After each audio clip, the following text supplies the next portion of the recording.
Welcome back to another video, everyone. Today I have the Tilt Stage 1 deck in my hands, and I'm going to be doing a review for you guys and tell you everything you need to know about this deck. So let's get right into it.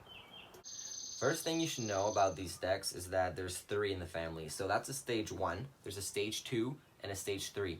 So starting off with the Stage 1. This one is a 5 wide by 20 inches long. It has an 83 degrees head tube angle, and it has a metal brake fender, whatever you want to call it. This fender brake is also adjustable with those bolts here. You see the line? You can move it up and down to give you more foot space for this on your deck. So that's pretty nice. Now, the Stage 2, actually no, the weight for the Stage 1, sorry, is 3.3 pounds. Now moving on to Stage 2. Stage 2 is a 5.5 wide by 21 inches long. It has the same 83 head tube angle. And the difference here is the weight. Also, obviously, the more metal you have, the more weight. So the weight is going to be 3.6 pounds. And also, you're not going to be having a metal or fender, whatever you want to call it. You're going to have a welded fender on it, which is not adjustable. So, and it also adds weight, but you know, that's what it is.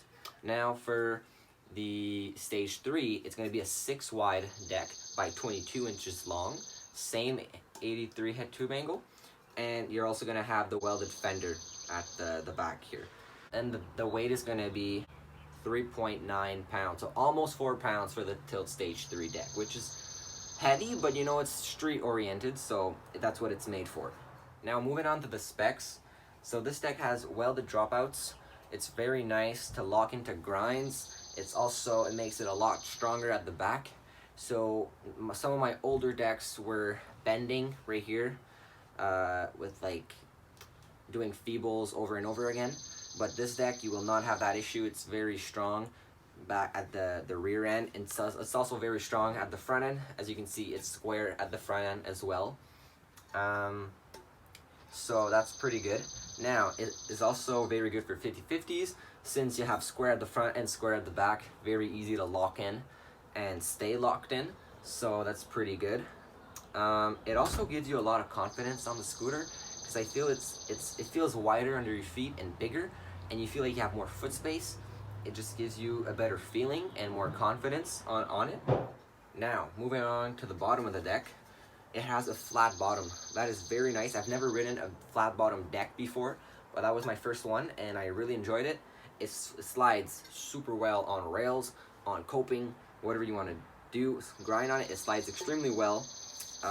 It feels a lot better underneath your feet, and overall, just better for grinds and stuff like that. That's why it's made for street and not for park, but you can still ride park with it.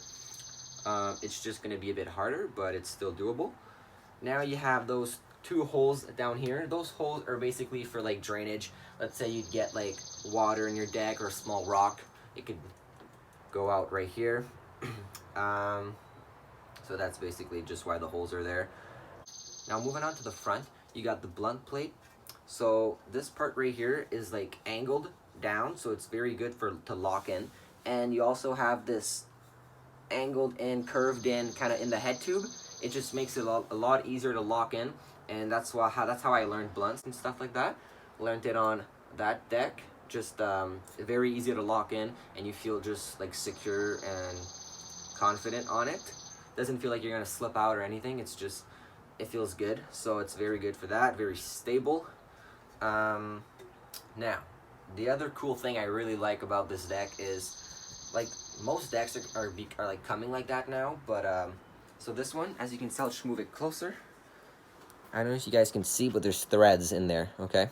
Threads in there makes it that you don't need a bolt. So you don't need a nut to tighten your rear axle. You just simply put the wheel in, put the spacers, put the axle through, start tightening with your Allen key, and that's it. You don't need to worry about holding it on the other side, you know, all that kind of messy stuff. So that's very easy to do. So that's why I like this deck. Now for the back, you can fit all the way up to 120mm wheels by 30mm wheels. So that's the biggest wheel size you can fit on this deck. And mainly, I feel like this deck overall is just a very well balanced deck. The weight is not, like, the weight distribution is pretty good. And it whips around nice, it feels good under your feet. Alright, so who is this deck for? I'd say this deck is for someone that wants to ride a bit of street, a bit of park, that's kind of in between and doesn't know what they want to do. That's basically what I am doing with this deck. I kind of like being street and trying different tricks and stylish tricks, you know, some different like technical tricks, not only park and going high.